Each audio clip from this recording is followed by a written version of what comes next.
Hi guys! Good morning! It's Sunday today. So ayan, nag-bis na. Simba na kami. Tapos get ready with me ulit tayo. Wait. Magpa-primer muna. I'll be using Baby Skin Pore Eraser.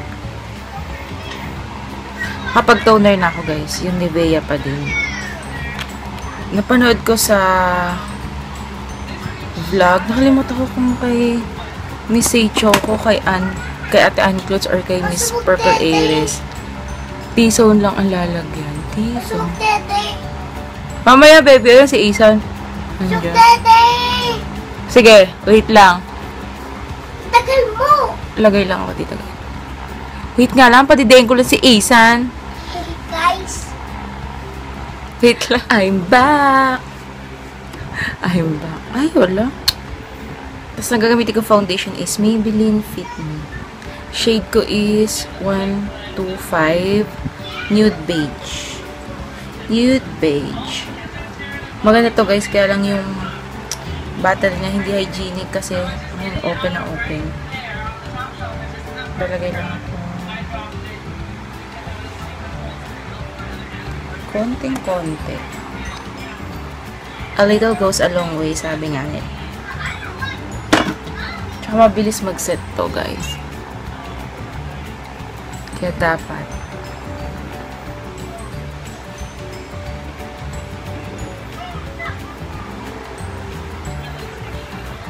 Kamay na lang ang gagamitin ko. Tinatamad ako mag-brush. Ang ganda ng coverage din ito, guys. Gusto niyo kumakot ng review? Para wala pa nga ito review. Oo, wala pa nga. Sige, gagawin ko yan. O, di gawa na natin ang review ngayon. Nabili ko to guys sa Malcolm Manor sa IG. 500 pesos or 550. Tapos, 30 ml na siya. So, ang nakalagay dito is matte plus poreless. Fit Me Foundation de Tint. Normal to dry. Normal to oily skin. So, ito ilang beses ko na itong nagamit guys. Halos kalahati ko na yung bote niya. Tapos, mabilis siya mag-set. Then, yung scent niya. Wala siyang scent guys. Meron siyang scent pero very minimal lang. Tapos, ang dali niyang i-apply. Nakita niyo, in-apply ko siya ng kamay ko lang. Yan, nakaset na siya. So, it's already 8:30 or 9. Baby, anong oras na? 27. Dahil mga 8:30 na. So, mag-update ako sa inyo kung kamusta tong matte poreless ng Maybelline Fit Me. So, ayun guys. Medium to full coverage siya guys. Kung gusto niyo na mas makapal na coverage, pwede naman kayo magpatong kasi buildable naman siya. Tapos, hindi ako magbe-bake ngayon. Isa-set ko lang siya ng setting powder ko na actually, may bilhin kong isa. Wait. Maybelline Fit Me din to, guys. Ayan na, diba? Partner sila lagi niya. So, ang shade is 120 Classic Ivory. Yung packaging niya is pa square. Ito parang 550 din. Tapos, pag inopen mo siya, meron pa siyang mirror, then yung sponge. Tapos, nandito yung product. Tapos, ito siya, guys. Diba? Tapos, isi-set ko na siya sa aking face. Maganda to sa mga oily skin kasi na-try ko na to. Hindi ka talaga mag-all up dito. Pero tingnan din natin mamaya kasi lalabas kami. Diba? Yan. Tapos, ito pala, ilang grams ba to? Walang nakalagay, guys. 8 nabure. 0.29 ounces. Sana magkaroon na rin ng Maybelline dito kasi maganda talaga siya. O, diba? May kasama na rin ditong vlog ko. Tapos na ako. Kilay na tayo. Kilay, baby.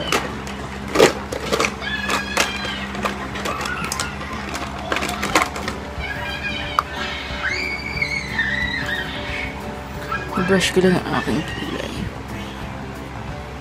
Yan. Tapos light muna.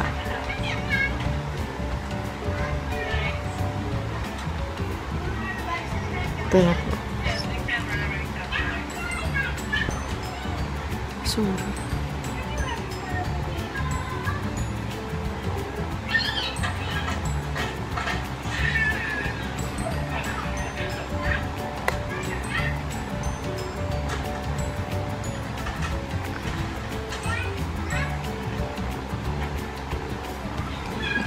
O, diba? Bold eyebrows. Dagdagan natin yung middle.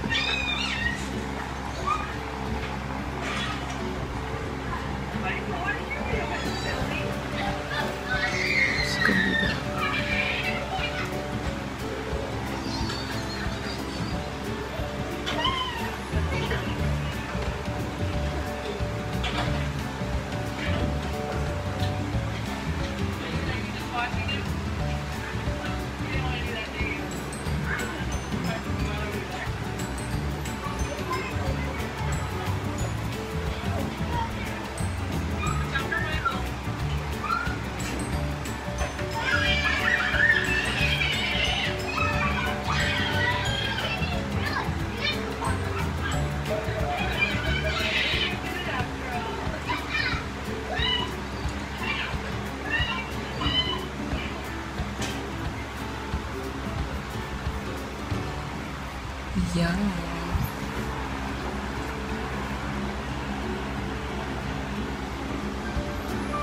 You're watching Hoopla Kids. If we were at home, she could live with us. But we're traveling. Well, she's really sweet kitty. Let's take Concealer na tayo sa kulit yung Etude House Surprise.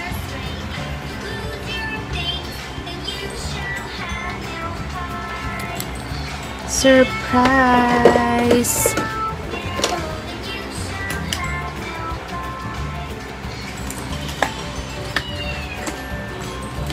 Eh, grabe, hindi ko makita yung brush. Wait lang, guys. back. Ayan. Studio Concealer.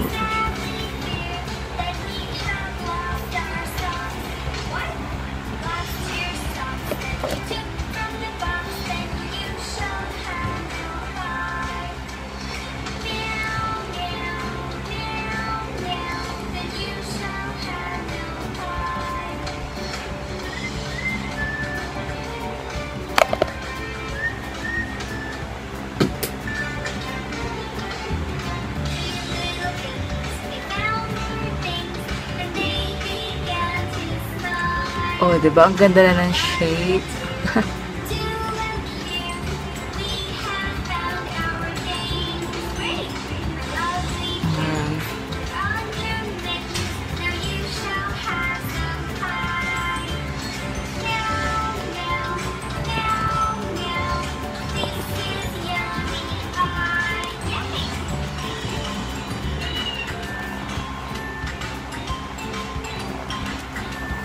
So guys, tapusin ko na muna yung makeup ko. Hindi na ako makapag-get ready dun kasi mamadali na kami. Pakita ko na sa inyo yung makeup ko after. Bye! Hi guys! So, ayan lang ang makeup ko for today. Highlighter lang.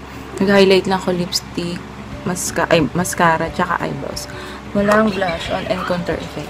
So, very simple. So, mag-bis na ako. Ayos na rin sarili ko. See you later. Bye! Guys, nandito na kami sa van. Ayun na yung aking makeup of the day. Nag-highlighter lang ako. Ayun si Isan. Isan! Hi guys! Nakadress ako. Girl na girl ako ngayon. Hi guys! Nabuksan ko yung door ng van. Kaya ko na. Likot na siya masyado. Sobra. So, yan. Simba lang kami. See you later. Bye! Hi guys! So, punta na ako ng SM ngayon. Nag-tricycle na ako kasi umuwi na sila. So, ito na yung update. Ano na? 11:35. Ayan, 11:35 na. So, wala. Ito lang ang medyo nag-oil ako ito. Itong part na to. Pero dito sa Disney, sa kabila, wala naman. Dito sa baba, wala din. So, ayan. Maybelline Fit, binire-review natin, guys. Tsaka yung powder niya. So, So far, so good naman. So, balikan ko kayo mamaya. Sa tricycle. Papunta na ako ng Quezon. So, see you later. Bye! Hi guys, nandito ako sa Krispy Kreme ngayon. Bumili ako ng mocha latte. Papalamig lang ako. Tapos yung sa Maybelline Fit Me, okay naman siya. Hindi talaga ako nag-oil up. Ayan. Kita nyo, walang oil, bakas ng oil. Dito lang sa gitna. So, yun guys, balikan ko kayo makikita sa Krispy Kreme. Dito muna ako. Tatambay muna ako ng ilang minutes lang. So, yun. See you later. Bye! Hi guys! I'm home na. So, ito na yung final update sa aking matte and poreless. Nag-ano ko guys. Hi guys! I'm home na. Yan na si Isa. No? Hindi siya kasama kanina kasi kinuha ko lang yung bag tsaka yung shoes ni Alan. Tapos, yung final update ko dun sa matte and poreless na foundation na Maybelline Fit Me. Super okay siya. Kung oily skin kayo, i-grab nyo siya guys. Matte kasi siya. Matte finish siya. Tapos, Guys, bibila ka rin mama ng Kenneth. Matte finish siya guys. Tapos, sabayan nyo na rin yung Maybelline Fit Me matte and poreless na powder. Para talagang hindi kayo, baby wait lang. May sinasabi, para hindi talaga kayo mag-oil up. So, yun. So, ayan siya. O, tingnan nyo guys. May konting oiliness, pero dito lang sa may ilong ko. Dito wala eh. Hindi ako nakaano sa kanya. Hindi ako nakaramdam ng pagka-oil. Kasi ang skin ko guys is normal to dry skin. So, kung oily skin kayo, mas marirecommend ko na sabayan nyo, partneran nyo ng matte and poreless powder para super matte finish siya. Not naman super dry. Matte finish, basta ganun. Hindi siya dewy. Hindi ka mukhang oily. So, yun lang guys for today. Mag-i-sleep muna kami ni Isan. So, try ko ulit mag-vlog mamaya. See you later. Bye! Isan, bye-bye! Bye-bye! Bye-bye!